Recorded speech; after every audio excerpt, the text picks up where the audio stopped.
Բարև ձեզ, սիրելի քույրեր եւ եղբայրներ։ Աշխարհամատյան Կիրակի է կոչվում մեր Տիրոջ Հիսուս Քրիստոսի սրբազան հարության տոնին հաջորդող երրորդ կիրակի։ Այսօրվա ավետարանում ընթերցում ենք այն հատվածը, որը մեզ պատմում է Պետրոս Առաքյալի դավանանքի եւ մեր Տիրոջ Հիսուս Քրիստոսի խոստման մասին,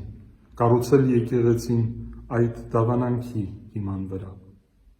Մարդիկ իմ մասին ինչ են ասում, հարցնում է Տերը առաքյալներին։ Մարդկանց կարծիքները այն ժամանակ բազմազան էին, ինչպես այսօր։ Նրանց ծանոթ էին շրջող փիլիսոփաները, որոնք քաղաքից քաղաք էին գնում,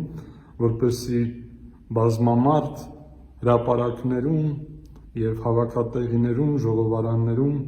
իրենց կարծիքը, իրենց զգուշացումները, իրենց ուսմունքն ու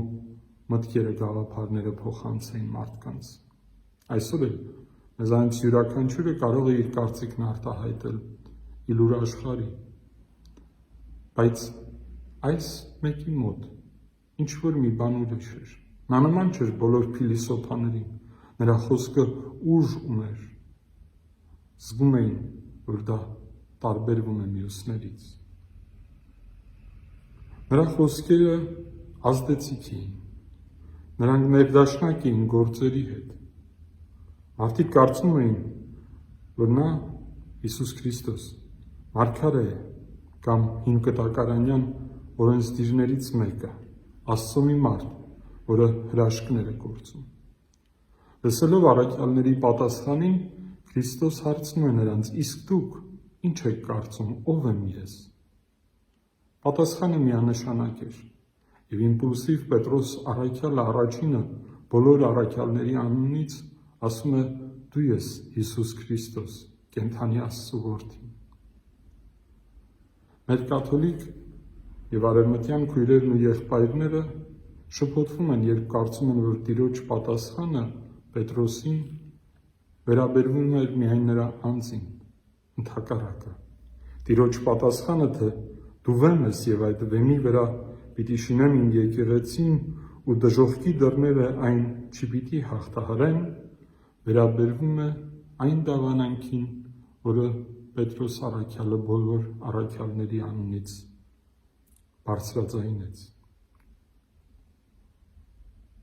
Ընդհանրականը, միասնականը շեշտելով, Քրիստոս խոստանում է ճիշտ այդ հավատքի, ճիշտ այդ դավանանքի վրա կառուցել ընդհանրական եկեղեցին, որը նրա մարմինն է եւ որի գլուխը ինք Քրիստոսը։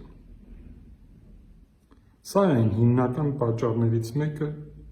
թե ինչու է այդքան կարևոր, որ մենք անընդհատ կապի մեջ լինենք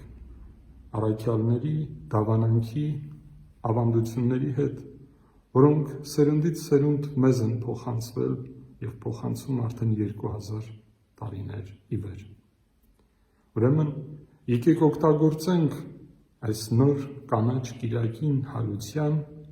որպեսզի օրինակ վերցնելով բնությունից, որը խոր ծմերային քնից արթնանալով կանաչում է դեպի կյանք արթնանում, մենք էլ արթնանանք հոգևոր նոր կյանքի համար մեր խոր հոգևոր քնից։ Արթնանանք, որպեսզի առաքյալների եւ բոլոր սուրբերի եւ եկեղեցու հետ միասին դավանենք. դու ես Քրիստոս, կենդանի Աստծո որդին։ Ամեն։